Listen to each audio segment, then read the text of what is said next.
বলে রাখি যে শিক্ষা দপ্তরের সঙ্গে আলাপ আলোচনা করে উপাচার্য পরিষদ আজকে বসেছে আলোচনায় কি করে পরবর্তীকালে বিশ্ববিদ্যালয় এবং বিশ্ববিদ্যালয়ের অন্তর্গত যে সমস্ত কলেজ আছে, যে সমস্ত পরীক্ষা আছে, তা কি করে নেওয়া সম্ভব।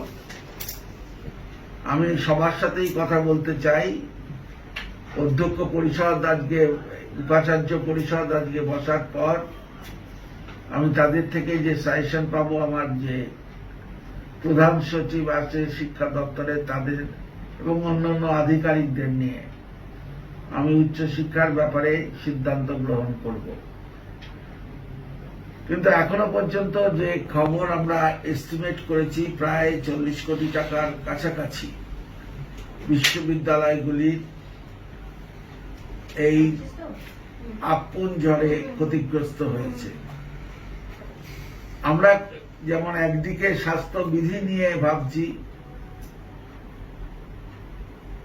মধ্যশিক্ষা এবং প্রাথমিক শিক্ষা এবং উচ্চশিক্ষা বিদ্যালয় সেগুলো নিয়ে ভাবছি, তেমনি মাননীয় মুখ্যমন্ত্রী বলেছিলেন যে আমাদের যে সমস্ত সিবিসিএস সিস্টেম আছে সেইগুলো নিয়ে সংশ্লিষ্ট কলেজ এবং বিশ্ববিদ্যালয়গুলি যে নীতি রূপায়ণ করবে তাকে সামনে রেখেই আমরা এগিয়ে যাব। এই ব্যাপারে নির্দিষ্ট কোনো গাইডলাইন আমাদের কাছে নেই যতক্ষণ না পর্যন্ত আমি উপাচার্যের সঙ্গে একবার কথা বলেছি। আজকে উপাচার্য পরিষদরা বসছে, বসার পর যে সিদ্ধান্ত তারা নেবেন, যে রূপরেখা তৈরি করবেন তা শিক্ষা দপ্তরের কাছে আসলে শিক্ষা দপ্তর সে বিষয়ে সিদ্ধান্ত নেবে। আমরা আরেকটা দিকে লক্ষ্য করছি যে আমাদের যেহেতু গ্রাম বাংলার বহু কলেজ আছে এবং বেশ কিছু বিশ্ববিদ্যালয় আছে, সেখানেও বহু গাছ পড়ে গেছে। সেই গাছগুলো যদি বাঁচানো যায় সেটার ব্যবস্থা করা এবং তার সঙ্গে সঙ্গে এটারও ব্যবস্থা করা, যদি বাঁচানো সম্ভব না হয় তাহলে কিন্তু সেখানে অন্তত একটা গাছের বদলে 5টা গাছ লাগাবার বন্দোবস্ত করবার পরিকল্পনা নেওয়া। এখন এই কলেজের বা বিশ্ববিদ্যালয়ের সে অবস্থা নেই যে এখনই গিয়ে লাগাতে শুরু করবে, কিন্তু এই পরিকল্পনাটা যেন তাদের মাথায় থাকে।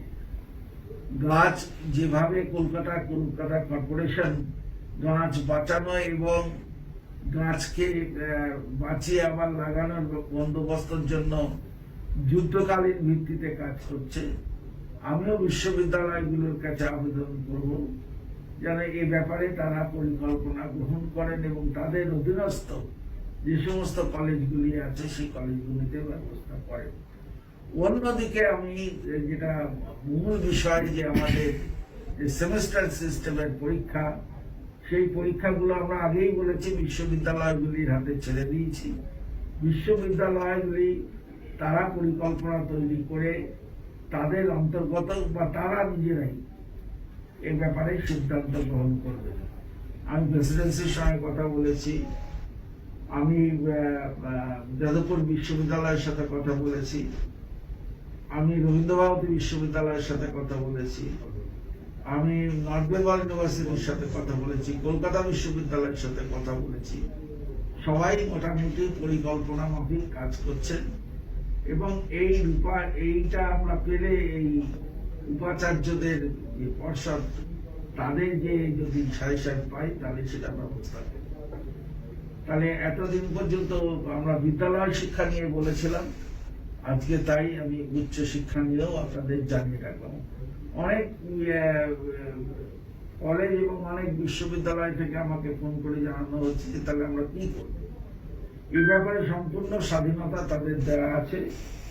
আমরা দেখব যাতে কোনোটার সঙ্গে কোনোটার মিল থাকছে না, কোনোটার সঙ্গে কোনোটা থাকবে না, এইরকম একটি অবস্থার মধ্য দিয়ে তারাই সিদ্ধান্ত গ্রহণ করুক এবং গ্রহণ করে কিভাবে তার রূপায়িত করা যাবে তার আগে আমাদের দপ্তরের সঙ্গে কথা বললে আমরা সেই জিনিসটা করব।